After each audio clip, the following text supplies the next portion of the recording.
കുറേയൊക്കെ കഴിച്ചിട്ട് നിൽക്കുക. ഇങ്ങനെ വന്നു കഴിഞ്ഞാൽ ഈ പാവപ്പെട്ടവനെ എങ്ങനെ ഒരാളല്ല, ഞാൻ എന്നെ സംബന്ധിച്ച് മാത്രമല്ല മൊത്തത്തിൽ പറയുന്നു.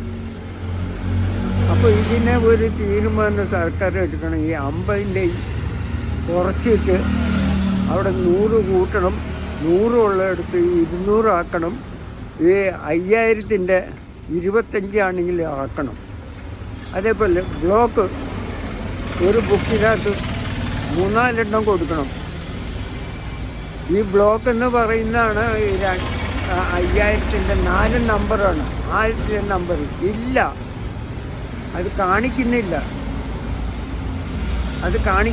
ഞാൻ 3 മണിക്ക് TV ഓൺ ചെയ്തിട്ട് വീട്ടിൽ ചെന്ന് ഇരിക്കുന്നവനാണ്. പക്ഷെ എന്നെ സംബന്ധിച്ച് ജനങ്ങളെ വഞ്ചനയാണ് കാണിക്കുന്നതെന്നാണ് എനിക്ക് പറയാനുള്ളത്. ഞാൻ ഉറപ്പ് ഇതിൻ്റെയൊക്കെ ഡേറ്റ് കൂടെ കാണിച്ചു കൊടുത്തത്. ഇത് കാണിക്കണ്ട, ഇത് നാളേക്ക് ഇതൊക്കെ ഇതല്ലേ? ആ എല്ലാം എത്ര ടിക്കറ്റ് ഉണ്ട്, ഡേറ്റും കൂടെ കാണിച്ചു കൊടുത്തേ ഇന്നത്തെ. അത് ഇതെല്ലാം കൈക്കുറപ്പാണല്ലോ. കൈക്കുറപ്പ്. ഇപ്പൊ എത്ര മണിക്ക് വരും അച്ഛന് ലോട്ടറി വിൽക്കാനപ്പോ? ഞാൻ രാവിലെ 7:30 വന്നു കഴിഞ്ഞാൽ 9 മണി 8:30 മണി കഴിയും ഒരു ടിക്കറ്റ് വിൽക്കാൻ.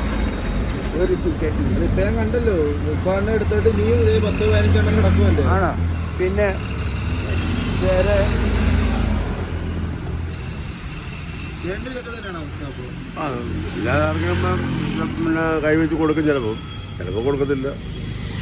പിന്നെ കൊടുക്കാൻ വയ്യാതെ ഒരു പറ്റത്തില്ലെങ്കിൽ പിന്നെ നിർത്തിയേക്കും, അതിനുള്ള വേറെ കാര്യമില്ലത്. ഒന്നുമില്ല. ഇന്നലെ പിന്നെ ഞാൻ എടുത്തില്ല ടിക്കറ്റ്. പിന്നെ ഈ പറഞ്ഞ പോലെ ഭാഗ്യം ഉണ്ടെങ്കിൽ വല്ലതും ഉണ്ടെങ്കിൽ രക്ഷപ്പെട്ടു.